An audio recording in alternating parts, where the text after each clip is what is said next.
Friends, அனைவருக்கும் வணக்கம். நாம் இன்றைக்கி ரொம்ப பர்ஃபெக்டான ரசப்பொடி ரொம்ப டேஸ்ட்டாக எப்படி செய்யலான்னு பார்க்கலாங்க. அதே மாதிரி ரசம் எப்படி வைக்கலான்றதையும் பார்க்கலாங்க. வீடியோக்குள்ளே போகிறதுக்கு முன்னாடி நண்பர்கள் அனைவரிடமும் ஒரு அன்பான வேண்டுகோள். இன்னும் நம்ம வீடியோவை நிறைய நண்பர்கள் சப்ஸ்கிரைப் பண்ணாமல் பார்த்துட்ருக்கீங்க. ப்ளீஸ் சப்ஸ்கிரைப் பண்ணுங்கள், சப்போர்ட் பண்ணுங்கள். வாங்க இப்போ நம்ம வீடியோக்குள்ளே போகலாம். ரசப்பொடி செய்ய தேவையான பொருட்கள்: 200 கிராம் துவரம்பருப்பு, 100 கிராம் சீரகம், 50 கிராம் மிளகு, 70 கிராம் கொத்தமல்லி விதைகள், 5 மிளகாய் வத்தல், 2 டேபிள் ஸ்பூன் மஞ்சள் தூள், 1 கைப்பிடி அளவு கருவேப்பிலை.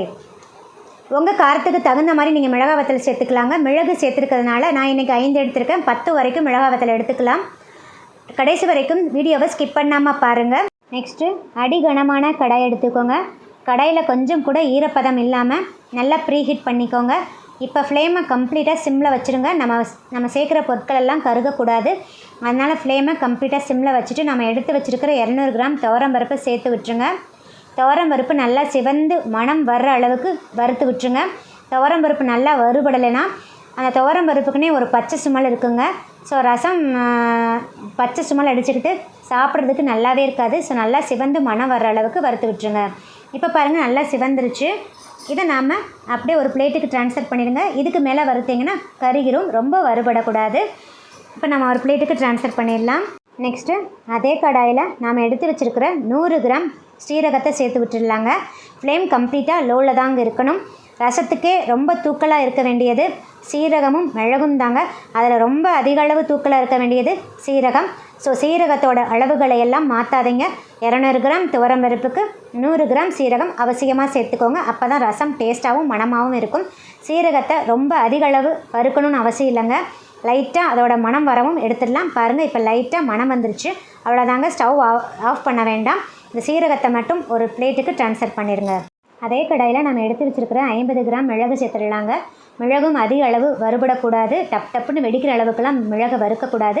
லைட்டாக அதோட மணம் வரவும் ஆஃப் பண்ணிடலாம். இப்போ பாருங்கள், லைட்டாக மணம் வந்துடுச்சு. நாம் இதை ஒரு பிளேட்டுக்கு ட்ரான்ஸ்ஃபர் பண்ணிடலாம். நெக்ஸ்ட்டு அதே கடாயில் நம்ம எடுத்து வச்சுருக்கிற 70 கிராம் கொத்தமல்லி விதைகளை சேர்த்து விட்டுடலாங்க. கொத்தமல்லி விதைகளையும் அதிக அளவு டப்புன்னு வெடிக்கிற அளவுக்கு வறுக்கணும்னு அவசியம் இல்லைங்க. நம்ம வறுத்துட்ருக்கும் போதே லைட்டாக கொத்தமல்லி விதையோட மனம் அருமையாக வருங்க. அப்போ நம்ம ஆஃப் பண்ணிடலாம். இப்போ பாருங்கள், நல்லா மனம் வந்துருச்சு. இப்போ நாம் அதை ஒரு பிளேட்டுக்கு ட்ரான்ஸ்ஃபர் பண்ணிடலாங்க. இதுக்கு மேலே வறுக்க வேண்டாம். நெக்ஸ்ட்டு நம்ம எடுத்து வச்சுருக்கிற மிளகாய் வத்தலை சேர்த்து விட்டுடலாங்க. நான் இன்றைக்கி 5 மிளகாய் வத்தலை எடுத்திருக்கேன். ரசத்துக்கே மிளகுவோட காரம் தாங்க தூக்கலாக இருக்கணும். அதனால் 5 மிளகாய் வத்தலை எடுத்திருக்கேன். உங்களுக்கு இன்னும் அதிக அளவு காரம் வேணும்னா நீங்கள் இன்னும் கொஞ்சம் மிளகாய் வத்தலை கூட சேர்த்துக்கலாங்க. நெக்ஸ்ட்டு மிளகாய் வத்தலையும் நல்லா வறுத்துக்கோங்க. பாருங்கள், இப்போ நல்லா ஓரளவுக்கு சிவந்துருச்சு. இதுக்கு மேலே வறுத்திங்கன்னா கருகிருங்க. இப்போ நாம் இதை ஒரு பிளேட்டுக்கு ட்ரான்ஸ்ஃபர் பண்ணிடலாம். நெக்ஸ்ட்டு அதே கடாயில் ஃப்ளேம் சிம்மில் தாங்க இருக்கணும். நம்ம எடுத்து வச்சுருக்கிற ஒரு கைப்பிடி அளவு கருவேப்பிலை சேர்த்து விட்டுருங்க. கருவேப்பிலையெல்லாம் சேர்த்திங்கன்னா ரசம் நல்ல மணமாக இருக்குங்க. அதுவும் இல்லாமல் நம்ம கருவேப்பிலையை தாளிக்கிறச்சு சேர்க்குறச்சு அதை நம்ம தூக்கி போட்டுருவோம். இப்படி பொடி செஞ்சு நம்ம சாப்பிட்டோம்னா அந்த கருவேப்பிலையோட சத்துக்களும் நமக்கு முழுமையாக கிடைக்கும். அதனால் கருவேப்பிலையெல்லாம் மிஸ் பண்ணாமல் சேர்த்துக்கோங்க. இப்போ கருவேப்பிலையை நல்லா கிறிஸ்பியாக அளவுக்கு வறுத்து விட்டுருங்க. பாருங்கள், இந்த அளவுக்கு கிறிஸ்பியாக இருக்கணும். இப்போ நம்ம இதையும் ஒரு பிளேட்டுக்கு ட்ரான்ஸ்ஃபர் பண்ணிடலாம். இப்போ கம்ப்ளீட்டாக ஸ்டவ் ஆஃப் பண்ணிவிடுங்க. நம்ம எடுத்து வச்சுருக்கிற 2 டீஸ்பூன் பெருங்காயத்தூளை சேர்த்துடலாங்க. பாருங்கள், இந்த ஸ்பூனில் 2 ஸ்பூன் சேர்க்குறேன். லைட்டாக மட்டும் வறுத்துருங்க. அவ்வளோதாங்க. நம்ம இதை ஒரு பிளேட்டுக்கு ட்ரான்ஸ்ஃபர் பண்ணிடலாம். ரொம்ப பெருங்காயத்தூள் வறுபடக்கூடாதுங்க, சட்டுன்னு கருகிரும். அதுவும் இல்லாமல் வறுக்காமலும் சேர்க்க முடியாது. அதனால தாங்க லைட்டாக ஃப்ளேமை கம்ப்ளீட்டாக ஆஃப் பண்ணிவிட்டு வறுத்துக்க சொல்கிறேன். உங்கள் கிட்டே கட்டி பெருங்காயம் இருந்தாலும் அதை கூட நீங்கள் வறுத்து எடுத்துக்கலாங்க. இப்போ நம்ம இதை கம்ப்ளீட்டாக அரை வச்சிடலாங்க. கம்ப்ளீட்டாக ஆறிடுச்சு. இப்போ நம்ம எடுத்து வச்சுருக்கிற 2 டேபிள் ஸ்பூன் மஞ்சள் தூளை சேர்த்து விட்டுடலாங்க. சேர்த்துட்டு நல்லா மிக்ஸ் பண்ணி விட்டுருங்க. இப்போ மிக்ஸி ஜார் எடுத்துக்கோங்க. மிக்ஸி ஜாரில் கொஞ்சம் கூட தண்ணி இல்லாமல் நல்லா துடைச்சிருங்க.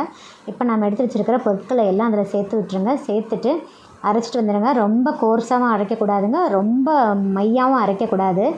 நமக்கு உப்புமா செய்வோம் பார்த்திங்களா, அரிசி ரவை ரொம்ப சன்னமாக இருக்கும் பார்த்திங்களா அரிசி ரவை, அந்த அரிசி ரவை பதத்துக்கு அரைச்சிக்கோங்க. அதுதான் கரெக்டான பதம். ரொம்ப பெரிய ரவை பதம் இல்லைங்க, ரொம்ப சின்ன அரிசி ரவை இருக்கும் பார்த்திங்களா, அந்த பதத்துக்கு அரைச்சிக்கோங்க. பாருங்கள், அரைச்சிட்டு வந்துட்டேன். இதை நம்ம வச்சு எப்படி ரசம் வைக்கலான்னு பார்க்கலாங்க. ரசம் வைக்க தேவையான அளவு கிண்ணம் எடுத்துக்கோங்க. நான் இன்றைக்கி ஒரு கோழி குண்டு அளவு சிறிய கோழி குண்டு அளவு புளி எடுத்திருக்கேங்க. புளியோட அளவை குறைச்சிட்டு தக்காளியோட அளவை அதிகப்படுத்திக்கோங்க. நான் இன்றைக்கி 2 தக்காளி சேர்த்துருக்கேங்க. அந்த ஒயிட் கலர் பார்ட்டை தக்காளியில் ரிமூவ் பண்ணிடுங்க. ரிமூவ் பண்ணிவிட்டு சேர்த்து விட்டுருங்க. இப்போ ஒரு கைப்பிடிக்கும் குறைவான அளவு கொத்தமல்லி தழைகளை சேர்த்துருங்க. தக்காளியும் கொத்தமல்லி தழையும் நல்லா மசிற அளவுக்கு கை வச்சு மிக்ஸ் பண்ணிடுங்க. இப்போ நான் 1 டேபிள் ஸ்பூன் ரசப்பொடி சேர்த்துருக்கேங்க.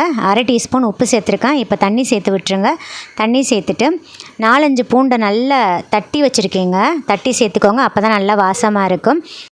இப்போ கரண்டி வச்சு நல்லா மிக்ஸ் பண்ணிக்கோங்க. மிக்ஸ் பண்ணிவிட்டு உப்பு ரசப்பொடிலாம் கரெக்டாக இருக்கான்னு செக் பண்ணிவிட்டு சேர்த்து விட்டுருங்க. இப்போ கடாய் எடுத்துக்கோங்க. கடாயில் 1 டேபிள் ஸ்பூன் எண்ணெய் சேர்த்துக்கோங்க. நல்லா காயவும் இப்போ நம்ம கடுகு சேர்த்து விட்டுடலாங்க. நல்லா வெடிச்சு வரட்டும்.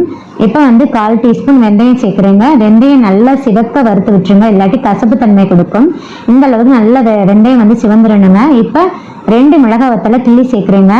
நீங்கள் மிளகாய் வத்தலுக்கு பதில் பச்சை மிளகாய் சேர்த்துக்கோங்க. என்கிட்ட பச்சை மிளகாய் இல்லை, அதனால மிளகாய் வத்தல் சேர்க்குறேன்.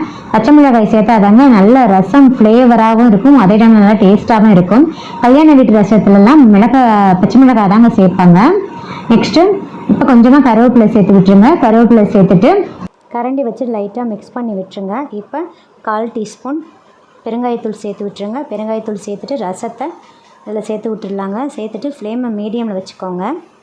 மீடியமில் வச்சுட்டு இப்போ பாருங்கள், வீடியோவில் பார்த்தீங்கன்னா ரசம் நல்லா நுரைச்சி வரணுங்க. ஓரத்துலேருந்து நல்லா நுரைச்சி லைட்டாக இந்த இடத்துல மட்டும் கொதிக்குங்க. இந்த அளவு தான் கொதிக்கணும். ரசம் ஃபுல்லாக கொதிக்க விடக்கூடாதுங்க.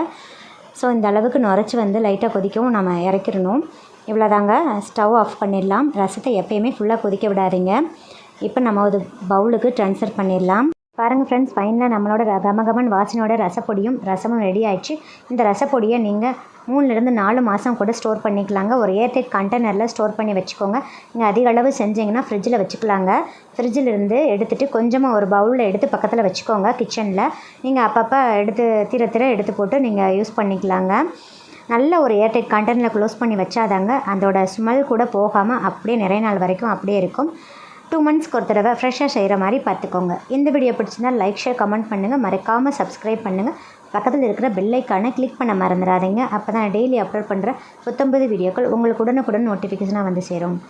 தேங்க்யூ. தேங்க்ஸ் ஃபார் வாட்சிங். சுவை அறிந்திட சுவைத்து பாருங்கள்.